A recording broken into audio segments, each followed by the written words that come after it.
Ross. Well, as the Ebola crisis worsens, the World Health Organization has warned overnight that the international community has just 60 days to get the outbreak under control. But after pledging $18 million, there is little chance the federal government will send Aussies to West Africa to help stop the virus spreading, with the Prime Minister declaring it would be irresponsible to deploy personnel without guarantees that any infected health worker would receive treatment from one of Australia's allies. Well, joining us now to discuss the week in politics is Minister for Immigration Scott Morrison and Deputy Opposition Leader Tanya Plibersek. Good morning to both of you.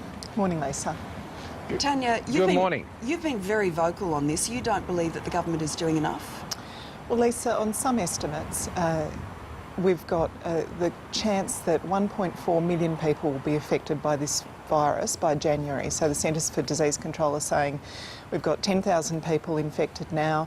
If the rate keeps growing at the way it's been going, we'll see over 1 million people affected by the beginning of next year. I think it's absolutely critical that we take the advice of the World Health Organization and use this 60-day window to shut down the spread of this virus. If we don't get a handle on it, we can't begin to predict what the effect will be on the whole world. At the moment, the virus is mostly contained to 3 countries in West Africa, but you see that we're seeing cases in the United States, in Spain, in France today. It looks like there's some indication that there might be someone there who's affected. That's with 10,000 people having the virus. What happens when there's 1 million or 2 million? But what do you want to see the government doing that they're not currently doing? Well, at the moment, they are discouraging Australians who want to go to help. We've got people, doctors, nurses, other health professionals who want to go and offer assistance. We've heard from the Nurses Association, we've heard from the Australian Medical Association that we've got skilled Australians who've trained for many years to provide exactly the sort of assistance that West Africa's crying out for, and our government's saying that they won't assist them to go there. Scott, we understand that there are obviously concerns about deploying Australians, excuse me, to tackle the outbreak, but don't we have a responsibility as a developed nation? Well, our first responsibility is also, surely, to do what we need to do here in Australia and make sure that our systems here is up to scratch, and they are, and to be constantly monitoring that situation. We also need to be mindful of any potential regional response we might need to make if things escalate to that level. We have already, as you said in your introduction, committed $18 million to the international effort. There's no suggestion that we're restraining people from going to that area if they wish to provide their medical expertise. The question that's being posed to the government is, should we be directing people, people who would be put in harm's way, should we be directing people who would be put in harm's way with no credible extraction plan, which is the advice from all of our key agencies. And I don't think we... I let you speak, Tanya. Tanya, well, you're not telling the truth. You say. Well, Tanya, what I'm saying is that you know that there is no credible extraction plan to get people out of that place if we direct them into that environment. And I know you're not trying to find one. We create people with the risks if they're seeking to go there. Well, that is not true either, Tanya. If you want to play politics with Ebola, then that is exactly what you're doing. What the Australian government is doing is governing on the basis of practical reality, not sentiment. And I think that is a stark contrast to what we saw from the previous 6 years when Labor were in office. We are dealing with this matter practically and responsibly. We're part of an international effort. We are part of a regional response if we need to be, and we're ensuring the right measures are in place here in Australia to keep people safe, because that's what we do as a government. Well, one generous philanthropist has given more money than the Australian government. One person's given $25 million.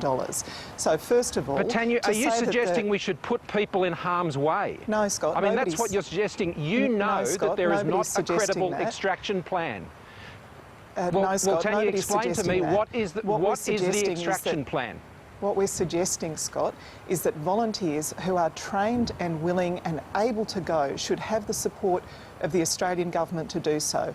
At the moment, the Australian government's saying we've got no plans in place to help and support you to go and do what you've been trained to do all your life. We've got doctors Tanya, and nurses that is a complete saying, misrepresentation. What you're talking about is people who may choose to go voluntary, and there is no restraint on those persons doing that, but they have to be acquainted with the risks, and that's what the government has simply done. But if you're going to demand Scott, people to go into that region as part of an Australian... Nobody's suggesting that anyone should be Sure, sent they're there safe. against their will. The truth is you also can't stop people from going into the region because there are aid workers Of course we over there can't. at the moment, and we do have to face this crisis. Just very quickly to finish on this, Scott, if an aid worker does have the virus, would they survive the 30-hour trip home? Our advice is no. But and, Lisa, you and don't equally, need we to do come not back have to Australia. plans. You should be able to evacuate to the US, to the UK, to Europe, to one of our partner countries. We partner with these countries all the time in humanitarian crises. But you've got to have the We're commitment. partnering with these You've got to have the countries in the commitment Middle that that's available, Tanya. We're partnering You have to have that commitment. Oh my goodness. We are partnering with these But Tanya- countries right now in the Middle East to provide humanitarian relief in northern Iraq. It is absolutely not beyond the capacity of this government, should they wish to put these sorts of arrangements in place. All right, we're going to have to leave that Tanya, one there. you're... Sorry, Scott, we Well, are I going think to... it's very disappointing, sorry Lisa, but the government is trying to protect Australians, and if the opposition wants to put them in harm's way on the basis of sentiment, then I think that's very disappointing. Scott, Okay. what will happen when there are millions of people affected around the world? The World Health Organisation has told us we have 60 days to close the window on this virus. Our arrangements will be in place here in Australia, Tanya, and in the region. That's what will happen because that's Well, what we're focused you on. won't be able to protect people when there are millions affected around the world, Scott. We All need right. to stop this virus now. I think everyone's definitely agreed on that. Just to finish, have we got time?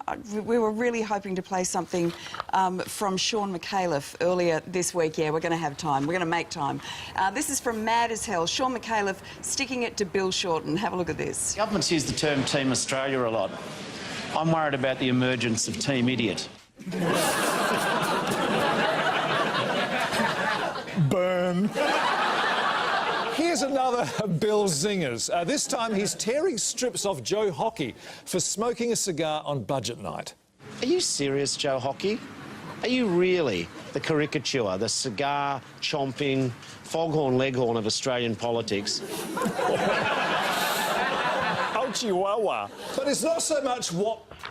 You're not safe, really, in politics, are you? You're always going to cop it. I think one of the things that's great about Bill is he's got just a really colourful turn of phrase that really cuts through. Sean McAuliffe, a genius, Scott? Oh, look, I've given him plenty of material over the last year or so, and in politics, you know, you've got to be able to cop it whichever way, and we all have words that go off into space every now and then, even in the media too, I suggest, Lisa. So good on Sean, he's a good laugh. There are days when English is my second language, Scott. I have to agree with you. Thank you very much for your time this morning. Thanks, Tanya. Thanks, Lisa. Over to you.